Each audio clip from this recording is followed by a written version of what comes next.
प्रश्न नंबर हम 51 देखते हैं। प्रश्न नंबर 51 में क्या है? निम्नलिखित में से कौन सा कवि राधा वल्लभ संप्रदाय से संबंधित नहीं है? कौन सा नहीं है? कौन नहीं? सूरदास नहीं है। ठीक है। बाकी संप्रदाय से संबंधित कौन कौन है? दामोदर दास है, हरिराम व्यास है, ध्रुवदास है। ठीक है। फिर देखते हैं, नाहि दैता दैत्य हरि नाहि विशिष्ट दैत, बांधे नहीं मतवाद में ईश्वर इच्छा देत। पंक्तियां किस रचनाकार की हैं? भगवत रसिक की। किसकी हैं? भगवत रसिक की ये पंक्तियां। फिर आगे देखते हैं, आचार्य रामचंद्र शुक्ल ने ध्रुवदास की कितनी रचनाओं का उल्लेख किया है? कितनी रचनाओं का उल्लेख किया है? प्रश्न नंबर 37। फिर है अगला प्रश्न, निम्नलिखित में से किस कृष्ण भक्ति कवि का जन्म स्थान सुमेलित नहीं है? किसका नहीं सुमेलित है? परमानंद दास, कानपुर, उत्तर प्रदेश। ये गलत है, बाकी सब सही है। तो देखते, कुंभन दास जमुनावती, गोवर्धन क्षेत्र, उत्तर प्रदेश के थे। कृष्णदास चिल्लोतरा, अहमदाबाद, गुजरात के थे। नंददास रामपुर शुकर क्षेत्र, उत्तर प्रदेश के थे। फिर अगला प्रश्न देखते हैं 55। नंददास की कौन सी रचना रोला छंद से है? रास पंचाध्यायी। कौन सी है? रास पंचाध्यायी कहाँ की है? रोला छंद की रचना किसकी है? नंददास की। नंददास की रचना है रोला छंद से। कौन सी है रचना? रास पंचाध्यायी। नंददास पदावली। नंददास पदावली में कितने प्रकरण हैं? 12। नंददास पदावली में कितने प्रकरण हैं? 12। फिर आगे देखते हैं, जो उनके गुण होय वेद के नैति बखाने, निर्गुण सागुण। जो उनके गुण होय वेद के नैति बखाने, निर्गुण सगुण आत्मा रुचि ऊपर सुख खाने। पंक्तियां से छापी किस कवि की हैं? नंददास की। किसकी हैं पंक्तियां? नंददास की हैं। फिर देखते हैं, निम्बार्क संप्रदाय के बारे में असत्य कथन कौन सा है? असत्य कथन का है, बाकी सारे सत्य हैं। फिर देखते हैं आगे, निम्नलिखित में से कौन सा कृष्ण भक्ति कवि अकबर का दीवाना या यमीन था? कौन था? सूरदास मदन मोहन थे अकबर के दीवाने। ठीक है। फिर देखते, निम्नलिखित में से किस कृष्ण भक्ति कवि को नाभा दास ने रस सागर की उपाधि विभूषित किया है? किसको रस सागर की उपाधि विभूषित की? कौन? विठल विपुल। कौन है? उपाधि से विभूषित किया गया किसको? विठल विपुल को। प्रश्न नंबर 61 देखते हैं, यही रूप शक्ति ओ शिव, यही रूप त्रिभुवन कर जीव, यही रूप प्रगटे भासु भेसा, यही रूप जंग रंग नरेसा। किस सूफी रचना की पंक्तियां हैं? मधुमालती की। मधुमालती की। यही रूप शक्ति ओ जीव, यही रूप त्रिभुवन कर जीव, यही रूप प्रगटे बहु भेषा, यही रूप जंग रंग नरेशा। किस सूफी रचना की पंक्तियां हैं? मधुमालती की। फिर आगे देखते हैं, ईश्वर का विराग सूफियों के यहाँ भक्ति की प्रधान संपत्ति है, जिसके बिना साधना के मार्ग में कोई प्रवृत्ति नहीं हो सकती। कथन किस आलोचक का है? आचार्य रामचंद्र शुक्ल का ये कथन है। निम्नलिखित में से किस सूफी रचनाओं के केवल खंडित अपूर्ण प्रति की उपलब्ध पाई है? किसकी? मधुमालती की अपूर्ण प्रति उपलब्ध पाई है सूफी रचना में। फिर देखिए पंक्ति किसकी है? तब घर में बैठे रहे नाहित हाट बाजार, मधुमालती मृगावती पोथी दोय उजार। पंक्तियां किस रचनाकार की? बनारसी दास जैन की हैं। इसकी बनारसी दास जैन की। आचार्य रामचंद्र शुक्ल निम्नलिखित में से किसे सूफी परंपरा का अंतिम ग्रंथ कहा? इंद्रावती। किसका अंतिम ग्रंथ है? इंद्रावती। कवि ने इसकी रचना अधिक पांडित्यपूर्ण रखने का प्रयत्न किया है और विषय में इसका तत्व ज्ञान संबंधित है। आचार्य रामचंद्र शुक्ल का यह कथन किस सूफी रचना से संबंधित है? सूफी रचना में संबंध है, कौन संबंध है? संबंध में अनुराग बांसुरी का है, अनुराग बांसुरी का है। फिर देखिए, जानत है वह सिर जनहारा, जानत है वह सिर जनहारा, जो कछु है मन मरम हमारा। किस सूफी रचनाकार की पंक्तियां हैं? नूर मोहम्मद की हैं। इनकी रचना बहुत निम्न कोटि की है। इन्होंने जगह जगह जैसे कि पदावली तक ली है। यह प्रौढ़ता नहीं है। आचार्य रामचंद्र शुक्ल। प्रश्न नंबर 63 देखते हैं। निम्नलिखित में से किस सूफी रचना की केवल खंडित अपूर्ण प्रति ही उपलब्ध पाई है? कौन पाई है? मधुमालती, मधुमालती पाई है। फिर तब घर में बैठे रहे, नाहित हाट बाजार, मधुमालती मृगावती पोथी दोई उचार। पंक्ति किस रचनाकार की? बनारसी दास की। किसकी है? बनारसी दास की। प्रश्न नंबर 65 देखते हैं। आचार्य रामचंद्र शुक्ल निम्नलिखित में से किसी सूफी परंपरा का अंतिम ग्रंथ कहा? अंतिम ग्रंथ सूफी परंपरा को किसने कहा? आचार्य रामचंद्र शुक्ल ने। किसको कहा अंतिम ग्रंथ? किसको? सूफी परंपरा को। कौन सा अंतिम ग्रंथ है? इंद्रावती। फिर कबीर ने इनकी रचना अधिक पांडित्यपूर्ण रखने का प्रयत्न किया है और पंडित और विषय भी इनका तत्व ज्ञान संबंधित है। आचार्य रामचंद्र शुक्ल ने यह कथन किस सूफी रचना के संबंध में? अनुराग बांसुरी के संबंध में। किसके? अनुराग बांसुरी के। जानत है वह सिर जनहारा, जानत है वह सिर जनहारा, जो कछु है मन मरम हमारा। किस सूफी रचनाकार की पंक्तियां हैं? नूर मोहम्मद की। किसकी है? नूर मोहम्मद की। इनकी रचना बहुत निम्न कोटि की है। इन्होंने जगह जगह जैसी कि पदावली तक ली गई पर पूर्णता नहीं। आचार्य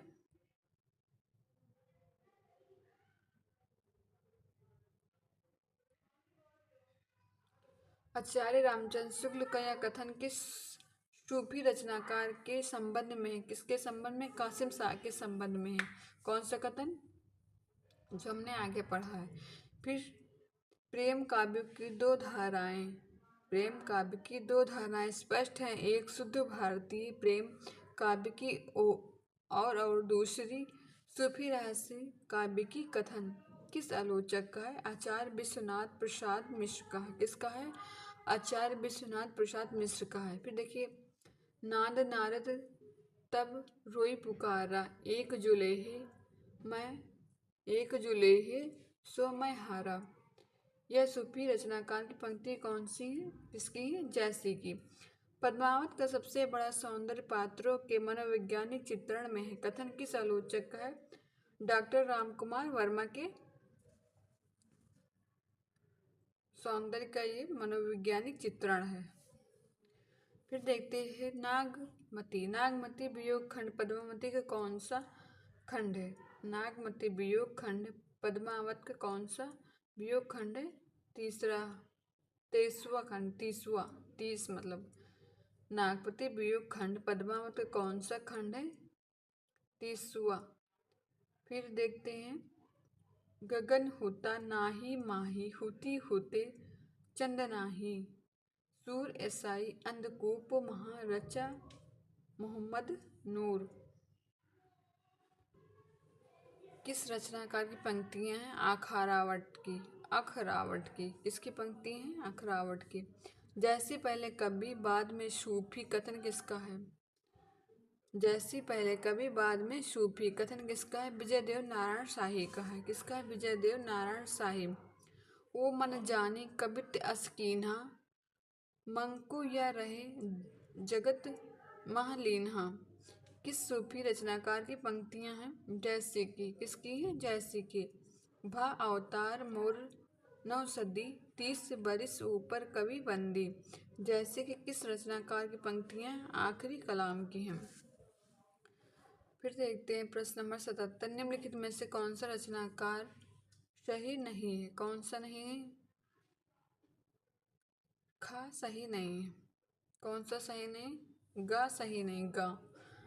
लखम सेन पद्मावती कथा 1457 ईस्वी, ये सही नहीं। बाकी हंसावली 1370 ईस्वी, चंदायन 1389 ईस्वी, मृगावती 1503 ईस्वी, ये बाकी सारा सही है। फिर देखते हैं, सामान्य हिंदी प्रेमाख्यानों में नायक को बहुपत्नीवादी दिखाया गया है, किंतु यह प्रेमाख्यान इसका अपवाद है। क्या इसका प्रेमाख्यान अपवाद है? यह कथन किस रचनाकार के संबंध में है? किसके संबंध में? मधुमालती के संबंध में है। पोहाकार द्वारा रचित रसरतन का रचना काल कौन सा है? 1618 ईस्वी। किसका है? 1618 ईस्वी का है। निम्नलिखित में से कौन सा रचना एवं उसका रचनाकार सुमेलित नहीं है? कौन सा सुमेलित नहीं है? घ सुमेलित नहीं है। फिर देखते हैं प्रश्न नंबर 81, सूफी रचनाओं का सही आरोही कालक्रम कौन सा है? घ मधुमालती, चित्रावली, रसरतन, ज्ञानदीप। कौन सा? नहीं, खा नहीं, का खा ग घा नहीं, घा। मधुमालती, चित्रावली, रसरतन, ज्ञानदीप, घा नहीं। फिर देखते हैं इसके आगे, ये सारे सूफी की काव्य कथन और काव्य पंक्तियां रचनाएं सब हैं। किसने पद्मावती को अवधि की अर्घान कहा? किसने कहा पद्मावती को अवधि की अर्घान? बच्चन सिंह ने कहा, डॉक्टर बच्चन सिंह ने कहा है, जो कि दूसरे हैं, इन्होंने बुक भी लिखी है। हरिवंश राय बच्चन दूसरे अलग हैं, डॉक्टर सिंह बच्चन अलग हैं। निम्नलिखित में से किस सूफी रचना की भाषा सुमेलित नहीं है? सूफी रचना की भाषा सुमेलित नहीं है। हंसावली अवधि में नहीं है। 84 प्रश्न देखते, निम्नलिखित में से असत्य कथन कौन सा है? रामनाथ त्रिपाठी द्वारा रचित कविता कौमुदी 128 कवियों का विवरण है। 128 का नहीं है, कुछ और है, लेकिन बाकी कविता कौमुदी इन्हीं की है। फिर बाकी सारे कथन सही है। इसके बाद में देखते हैं, जिन दत्त सूरी रचित उपदेश रसायन में कितने छंद हैं? जिन दत्त सूरी रचित उपदेश रसायन में कितने छंद हैं? 32। कितने छंद हैं? 32 छंद हैं। उसके बाद में, जैन साहित्य में धार्मिक सिद्धांतों का प्रतिपादन ही उनकी रचनाओं का प्रधान पक्ष है, न कि काव्य सौंदर्य का प्रदर्शन, इसलिए उसमें विष्टवेषण भी मिलता है। मान्यता किस विद्वान की है? डॉक्टर लक्ष्मी सागर बैसवान की है। प्रश्न नंबर 87, नामदेव के पदों का संपादन संत नामदेव की पदावली नाम से किसने लिखा है? भागीरथ मिश्र ने लिखा। प्रश्न नंबर 89 देखते हैं। 88, बिहारी ससाई का टीका हिंदी साहित्य चंद्रिका नाम से किसने लिखा? बिहारी ससाई का टीका साहित्य चंद्रिका नाम से किसने लिखा? कड़ कवि ने लिखा। किसने लिखा? कड़ कवि ने।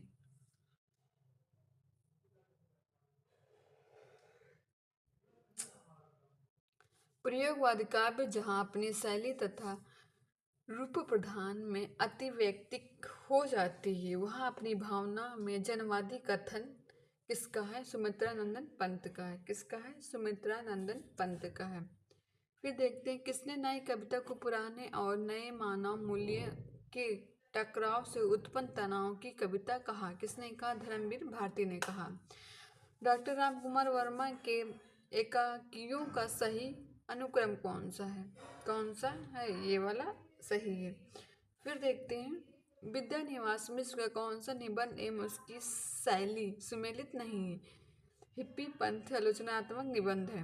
हिप्पी पंथ आलोचनात्मक निबंध, ये सही नहीं, बाकी सारे सही हैं। फिर अगला प्रश्न देखते हैं, 93, निम्नलिखित में से कौन सा सुमेलित नहीं है? निम्नलिखित में से कौन सा सुमेलित नहीं है? गा सुमेलित नहीं है, बाकी सारे सुमेलित हैं। फिर देखिए प्रश्न नंबर 94, तंत्र संकेतितार्थस्य तत्र संकेतित यथर्ष बोधनाद ग्रामाभिध अभिधा शब्द शक्ति की उपयुक्त परिभाषा किस आचार्य ने दी? विश्वनाथ ने दी इस परिभाषा की। शक्ति काव्य सत्चारु दृष्ट प्रयोजनम प्रति हेतुत्व अदृष्ट प्रयोजनम कीर्ति हेतुत्व काव्य प्रयोजनम के संबंध में उपयुक्त मान्यता किस विद्वान की है? वामन की है। किसकी है? वामन की। फिर देखते हैं 96 प्रश्न। प्रतिभेव च कवीनम काव्यकारणम व्युत्पत्त्या भयो भयाशु तस्य एवं संस्कार को काव्य हेतु के संबंध में यह मान्यता किस आचार्य की? किसकी है?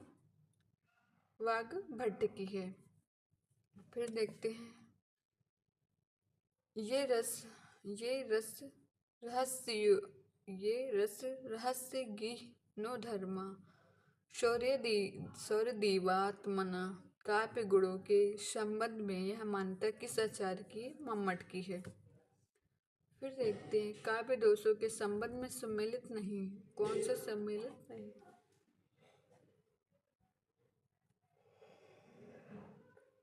हाँ, सम्मिलित नहीं है। फिर 99 देखते प्रश्न नंबर। एक राज्य से दूसरे राज्य के मध्य अथवा राज्य व केंद्र के मध्य पत्राचार करते समय प्रयुक्त की जाने वाली भाषा का उल्लेख निम्नलिखित में से किस अनुच्छेद में है? अनुच्छेद 346 भाग 17 में है। ठीक है। फिर देखते हैं प्रश्न नंबर 100।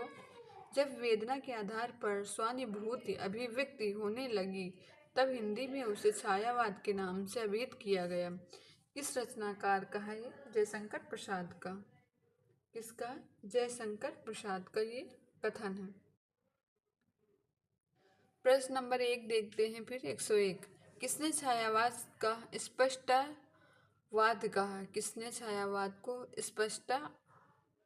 अस्पष्टवाद कहा?